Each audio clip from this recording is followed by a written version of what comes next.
सर्व पाप क्षय पूर्वक सप्त जन्म राज्याति सौभाग्या वैदव्य पुत्र पौत्रादि वृद्धि सकल भोगांतरी शिवलोक महिमत्व कामनेया सोपवास हरितालिका व्रत निमित्तम यथाशक्ति जागरण पूर्वक उमा महेश्वर पूजनम करिष्ये।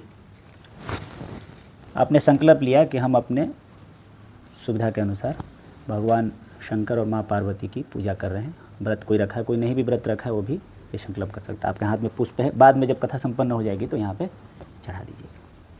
आप लोगों ने पूजा किया तो उसको मैं मंत्र भगवान को मंत्र के साथ पूजा उनको ज़्यादा पसंद है, इसलिए मैं मंत्र बोल देता हूँ। सब लोगों ने पूजा किया, 16 उपचार बोलते हैं, 16 तरह की चीज़ें चढ़ाई जाती हैं। आह्वानम, भगवान को बुलाते हैं। आगच्छ देवी सर्वेश्वे सर्वदेवाश्च सन्तुते अतस्त्वां पूजयिष्यामि प्रसन्ना भव पार्वती। आह्वानम, शिवे शिवप्रिये देवी मंगले च जगन्मये शिवकल्याण दे देवी शिवरूपे नमोस्तुते।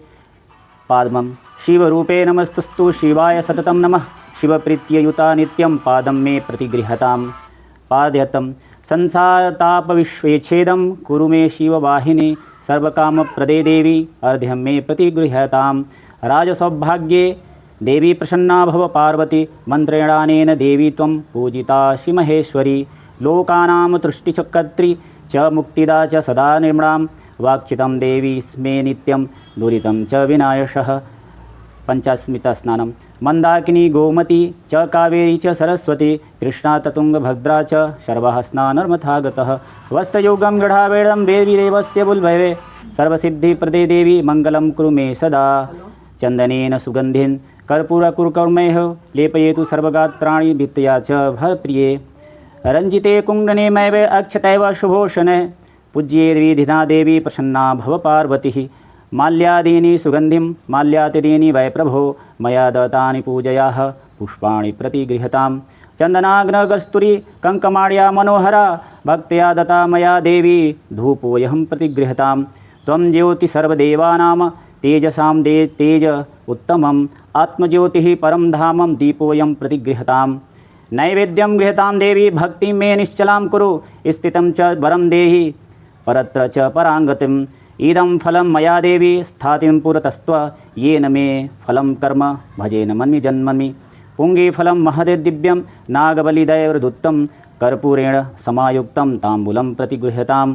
सौभाग्यं, हाथ जोड़ लीजिए। सौभाग्यं चापवैद्यव्यं पुत्रपौत्रादिकं सुखं बहुपुण्यफलं सर्वमः शान्तिं च देवी मे।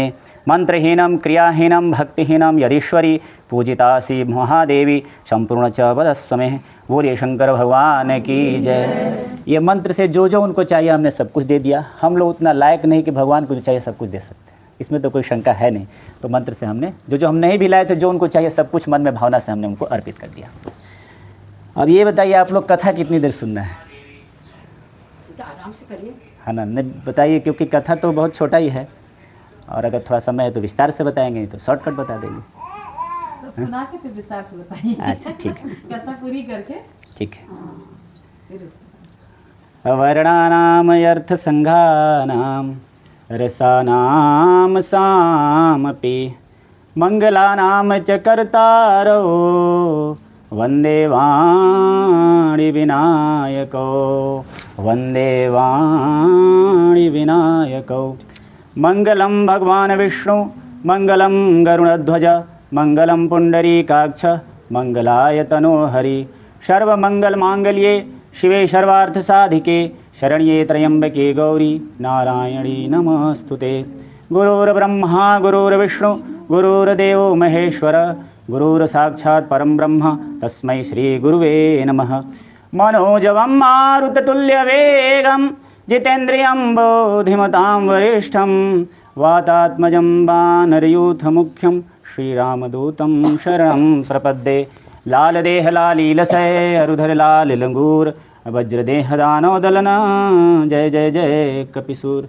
राम कथा के रसिक तुम राम भक्त मति धीर आय सुवासन बैठियो तेज पुंज कपिधीर। हनुमान जी अब आ गए हैं, और हनुमान जी और कोई नहीं है, भगवान शंकर ही हैं। कथा के आगे हम बताएंगे कैसे हनुमान जी शंकर जी हैं। भगवान अब हम लोग ऐसे सोचे कि भगवान यहाँ आ चुके हैं। अभी तक तो हम लोग तैयारी में थे, हम लोग जीव थे। अभी सोचे कि अब हम नहीं बोल रहे हैं, भगवान जो बुला रहे हैं हम बोल रहे हैं, और आप लोग वही सुन रहे हैं जो भगवान सुनाना चाहते हैं। तो ऐसी भावना से हमें यहाँ बैठना है कि सही में भगवान शंकर आए हुए हैं। हम उनको मूर्ति नहीं समझेंगे, माँ पार्वती शंकर भगवान साक्षात यहाँ आए हैं। क्यों आए हैं? क्योंकि भगवान को आना तो पड़ता नहीं है, कण कण में मौजूद है। प्रेम से प्रकट हो ही मैं जाना, तुरंत प्रकट हो जाते हैं, बस भक्त की भावना की आवश्यकता है। कथा हम लोग शुरू करते हैं। कथा में ये तीज व्रत की कथा में माँ पार्वती कुछ प्रश्न की हैं, उसी का उत्तर भगवान दिए हैं, वही कथा है। और यह कथा करने से ऐसी हमारी मान्यता है कि जितनी भी सौभाग्यवती महिलाएं हैं उनको अपने मनपसंद व्यवहार पति के द्वारा मिलता है और अखंड सौभाग्यवती होती है। अखंड सौभाग्यवती का मतलब ये है कि उसके जीवन काल में कभी भी उसके पति उससे दूर नहीं हो पाते। ये अखंड सौभाग्यवती। और आप लोग देखे होंगे जिसकी शादी होती, आपकी तो नहीं हुई है, आपकी हुई है, जो भी आशीर्वाद देते हैं गांव के बड़े बुजुर्ग, दादी जी हमारे पास बैठी हैं, वो लोग सबसे पहले किसी भी सुहागन को ही आशीर्वाद देते हैं कि हमें अखंड सौभाग्यवती भव। तो आज हम लोग भी प्रार्थना करेंगे भगवान से कि जैसे उनका परिवार हमेशा सजा रहता है, हमारा भी परिवार ऐसे ही सजा रहे। इसी भावना के साथ हम लोग कथा शुरू करते हैं। कथा में माँ पार्वती पूछती हैं कि हे प्रभु, ऐसा मैंने कौन सा व्रत किया कि आप जैसे पति मुझे मिले और कैसे मैं प्राप्त हुई। तो पहला प्रश्न ये था उनका। जब ये प्रश्न का उत्तर भगवान दे रहे थे तो दूसरा उन्होंने प्रश्न किया कि कोई ऐसा व्रत बताइए जिससे पूरे मानव जाति का कल्याण हो, जैसे मेरा परिवार सुखी रहता है वैसे सबका परिवार सुखी रहे। तो दूसरा प्रश्न पहले प्रश्न से ही आ गया था उत्तर देते समय। तीसरा एक और प्रश्न पूछी कि इसे हरितालिका क्यों कहते हैं। 3 हो गया। तो 3 प्रश्न उन्होंने पूछा। इन्हीं प्रश्नों का उत्तर देते देते कथा समाप्त हो जाएगी। एक और पूछी थी कि कौन सी कथा, उसमें विधि बता दिए हैं कि कैसे करना चाहिए। तो शुरू करते हैं। पहला प्रश्न थोड़ा विस्तार से उसका उत्तर देंगे, तब तक कथा आप पहले संपन्न कर लेते हैं। कथा के शुरुआत में मंदराचल पर्वत की शोभा का वर्णन है। पर्वत कैसा है? मंदारमाला कुलितालकाये कपालमालिंकित शेखराय दिगंबराय च दिगंबराय नमः शिवाय च नमः शिवाय। पूजन करने के बाद कथा सुने। सूत जी कहते हैं, मंदार की माला से जिन पार्वती का केशपाश अलंकृत है और मुंडों की माला से जिन भगवान शिव की जटा अलंकृत है, जो पार्वती जी दिव्य वस्त्र धारण की हैं और जो शिव जी दिगंबर नंगे हैं, ऐसी श्री पार्वती जी तथा शिव जी को प्रणाम करता हूँ। रमणीक कैलाश पर्वत के शिखर पर बैठी हुई श्री पार्वती जी कहती हैं, हे महेश्वर, हमें कोई गुप्त व्रत या पूजन बताइए जो सब धर्मों से सरल हो। अभी जो मैं बता रहा था वहीं प्रश्न उनका आया है, जिसमें परिश्रम भी कम करना पड़े लेकिन फल अधिक मिले। हे नाथ, यदि आप मुझ पर प्रसन्न हो तो यह विधान बताइए। हे प्रभु, किस तप व्रत या दान आदि से मध्य और अंत रहित आप जैसे महाप्रभु हमको प्राप्त हुए हैं। शिव जी बोले, हे देवी सुनो, मैं तुमको एक व्रत जो मेरा सर्वस्व छिपाने लायक है, लेकिन तुम्हारे प्रेम के वशीभूत होकर मैं तुम्हें बतलाता हूँ। ये व्रत बता रहे हैं। शिव जी ने कहा कि भारतवर्ष में जैसे नक्षत्रों में चंद्रमा, ग्रहों में सूर्य, वर्णों में ब्राह्मण, देवताओं में विष्णु, नदियों में गंगा, पुराणों में महाभारत, वेदों में सामवेद और इंद्रियों में मन श्रेष्ठ है, सब पुराणों और वेदों का सर्वस्व जिस तरह कहा गया है, मैं तुम्हें एक प्राचीन व्रत बतलाता हूँ। एकाग्र मन से सुनो। जिस व्रत के प्रभाव से तुमने मेरा आधा आसन अर्धांग पाया है, वह मैं तुमको बतलाऊंगा, क्योंकि तुम मेरी प्रेयसी हो। भाद्रपद मास में हस्त नक्षत्र से युक्त शुक्ल पक्ष की तृतीया तिथि को उसका अनुष्ठान मात्र करने से स्त्रियां सब पापों से मुक्त हो जाती हैं। हे देवी, तुमने आज से बहुत दिनों पहले हिमालय पर्वत इस व्रत को किया था, यह वृतांत मैं तुमसे कहूँगा। पार्वती ने पूछा कि हे नाथ, मैंने क्यों यह व्रत किया था? यह सब आपके मुख से सुनना चाहती हूँ। उत्तर की ओर एक बड़ा रमणीक और पर्वतों में श्रेष्ठ हिमवान नामक पर्वत है। उसके आसपास तरह तरह की भूमियाँ हैं, तरह तरह के वृक्ष उस पर लगे हुए हैं, नाना प्रकार के पक्षी और अनेक प्रकार के पशु उस पर निवास करते हैं। वहाँ पहुंचकर गंधर्वों के साथ बहुत से देवता, सिद्धचारण, पक्षीगण सर्वदा प्रसन्न मन से विचरते हैं। वहाँ पहुंचकर गंधर्व गाते हैं, अप्सराएं नाचती हैं। उस पर्वतराज के कितने ही शिखर ऐसे हैं कि जिनमें स्फटिक, रत्न, वैदूर्य, मणि आदि की खानें भरी हैं। यह पर्वत ऊंचा तो इतना अधिक है कि मित्र के घर की तरह आकाश को छूता है। उसके समस्त शिखर सदैव हिम बर्फ से आच्छादित रहते हैं और गंगा जल की ध्वनि सदा सुनाई देती रहती है। हे पार्वती, तुमने बाल्यकाल में उसी पर्वत पर तपस्या की थी। 12 वर्षों तक तुम उल्टी टंग कर केवल धुआं पीकर रही। 64 वर्षों तक सूखे पत्ते खाकर रही। माघ मास में तुम जल में बैठी रहती है और वैशाख की दोपहरिया में पंचाग्नि तपती थी। श्रावण महीने में जल बरसता तो तुम भूखी प्यासी रहकर मैदान में बैठी रहती थी। तुम्हारे पिता इस तरह के कष्ट सहन को देखकर बड़े दुखी हुए। वे चिंता में पड़ गए कि मैं अपनी कन्या किसको दूं। उसी समय नारद जी वहाँ आए।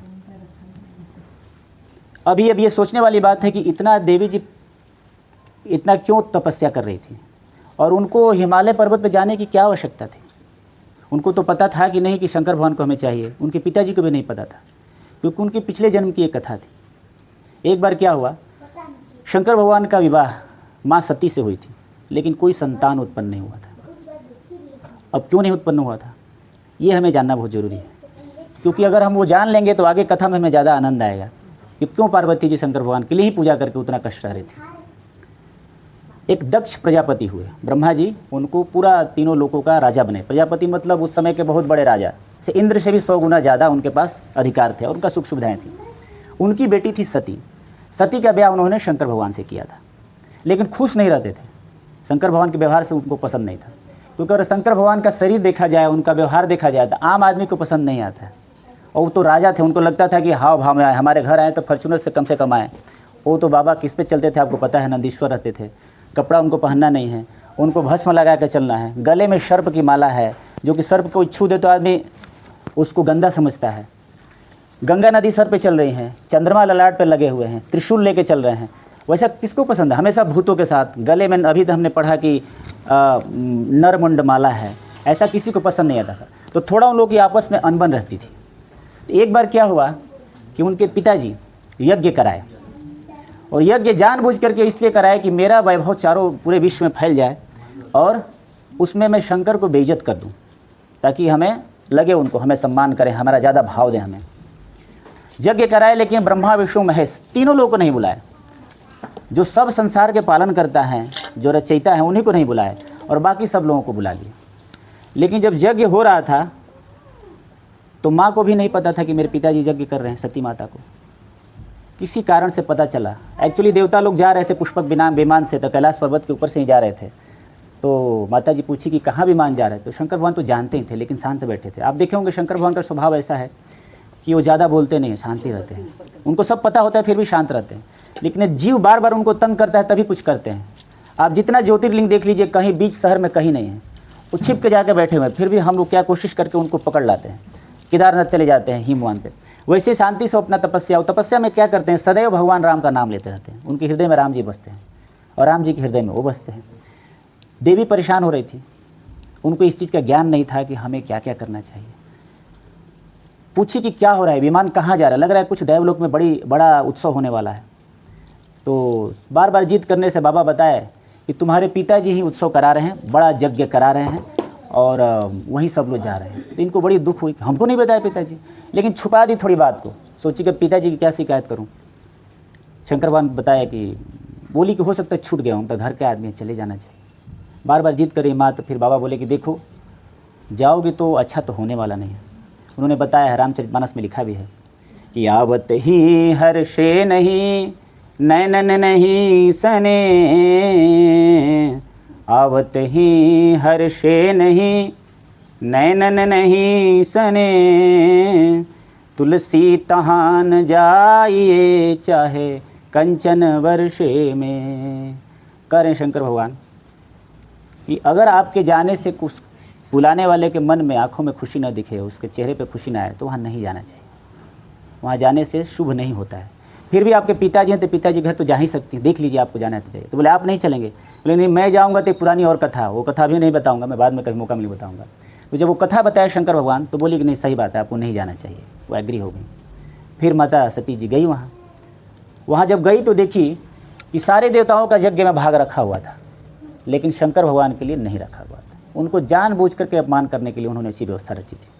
और जब गई वहाँ पे तो कोई खुशी खुशी उनको देखा नहीं, क्योंकि दक्ष इतने शक्तिशाली थे, उस समय के सबसे बड़े शक्तिशाली थे वो। उन्होंने मना कर रहा था लोगों को कि गलती से कोई शंकर भगवान या उनका कोई रिश्तेदार भी आ जाता है यहाँ, तो उनका सत्कार नहीं करना है, उनको कोई सम्मान नहीं करना है। ऐसे डर के मारे कोई उनको सत्कार नहीं किया। सोचिए, एक बेटी है अपने पिताजी के घर जा रही है। अभी हम लोग यहाँ बेटियाँ कैसे जाती हैं, सज धज के जाती हैं, अभी भी जाती हैं घर। तो मैं देखता हूँ भैया की लड़की लोग आएगी, गाड़ी से उतारेंगी, आराम से लेके घर जाएंगी, मैंने सत्कार के साथ। मायके तो जब मायके तो सबको पसंद आता है, वहाँ उनको कोई पूछ नहीं रहा। जब बड़ा मंडप हो रहा है, सामने घुसी हैं, एक उनकी माता जी दूर से देखी, जो खुशी से उनको देखी। पंक्ति ऐसे हैं कि सादर भल ही मिली एक माता, सादर भल ही मिली एक माता, भगिनी मिली बहुत मुस्काता। उनकी और सारी बहनें भी आई थीं अपने अपने पति देव के साथ। 29 बहनें थीं, उन लोग सब लोग आए थे और सब लोग हंस के मजाक उड़ा रहे। अच्छा तुम भी चली आई, तुम्हें बुलाया नहीं कि तुम भी चली आई। बहुत इनको अपमान लगा, बहुत गुस्सा आया उनको। जाके यज्ञ में देखी तो गुस्सा तो इस पर नहीं की कि आप लोगों ने क्यों मेरे पर हंसा, कोई नहीं सत्कार किया, कोई बात नहीं।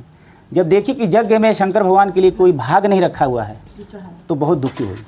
सारे सभासदों को बुलाई और बताई कि सब लोग कान खोल के सुन लीजिए, इस यज्ञ में मेरे शंभू का स्थान नहीं दिया गया। मेरे केवल पति ही नहीं हैं, बल्कि तीनों लोगों के परमेश्वर हैं वो, और सब लोगों के वो मालिक हैं, सबके पिता हैं, जगत के पिता हैं वो।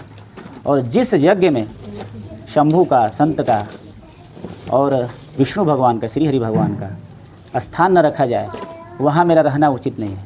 और जो इस सभा में उनकी शिकायत सुना है, अगर आपको समर्थवान हैं तो आपको विरोध करना चाहिए। अगर डर है तो डरो, लेकिन मैं तो विरोध करूँगी। और उन्होंने बताया कि आज के बाद मुझे दक्ष, मेरे पिताजी से आपका कोई संबंध नहीं है। लेकिन फिर बाद में उन्होंने सोचा कि ऐसे तो लोग कहेंगे कि दक्ष की बेटी है, कब तक संबंध तोड़ेंगे, कहाँ तोड़ के भागेंगे। उन्होंने क्या अपने नाखून से योग अग्नि जला करके और वहीं अपने आप को भस्म कर ली। और भस्म करते हुए एक मन में ही प्रार्थना की भगवान से, हे भगवान, मुझे अगले जन्म में भी भगवान शंकर ही पति के रूप में दीजिएगा। वहीं उन्होंने प्रार्थना किया था। तभी जो हम लोग पढ़ रहे थे, इतना तप कर रही थी पर्वत पे देवी जी। तो आगे हम कथा में ले चलते। हिमवान ने कहा कि भगवान विष्णु स्वयं मेरी कन्या, नारद जी आए उनके पास। हाँ, देवी जी हुई कहाँ पे?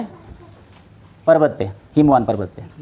जब से देवी जी वहाँ पार्वती के रूप में प्रकट हुई उनके घर में, मैना मैया और हिमवान के घर में, तब से वहाँ सब कुछ शुभ होने लगा। जो पत्थर थे मणि बनने लगे। इतना शुभ होने लगा कि आप भगवान के देखिए स्वरूप में कि मैंने सांप है वहाँ पे, उनको काट नहीं रहा। कार्तिक के भगवान का सवारी मोर है, मोर और सांप एक साथ रहते थे वहाँ, एक ही परिवार में। मूस और सांप दोनों एक दूसरे के दुश्मन हैं। तो सारी चीज़ें वहाँ, कोई किसी का दुश्मन ही नहीं है। तीनों हवाएं चलती थी, सारा मौसम एक साथ वहाँ प्रकट होते थे, जैसा चाहिए वैसा मौसम होता था। बहुत बढ़िया होने लगा। सब लोग, सारे ऋषि मुनि वहाँ पहुँच गए तपस्या करने के लिए। तब नारद जी वहाँ पहुँचे और बोले कि मैना मैया का आपके घर में बालिका हुई है, उसका नाम। तो बोले ठीक है। पहले ऋषि महर्षि ही नामकरण करते थे, अभी तो कोई भी बुला के करा देते हैं लोग, अपने से भी कर देते हैं। किसी घर बच्चा हुआ तो आते थे पंडित, तो उस समय के देव ऋषि नारद जी थे। तो नारद जी उनका हाथ देखे, बताया कि इस लड़की के हाथ में सब कुछ अच्छा ही लिखा हुआ, इन्हीं के नाम से कलयुग में महिलाएं पति व्रत का पालन करेंगी, उन्हीं का सौगंध लेकर के व्रत तोड़ेंगी। बहुत अच्छी आपकी बेटी है। कुछ दोष भी है। दोष में क्या बताया?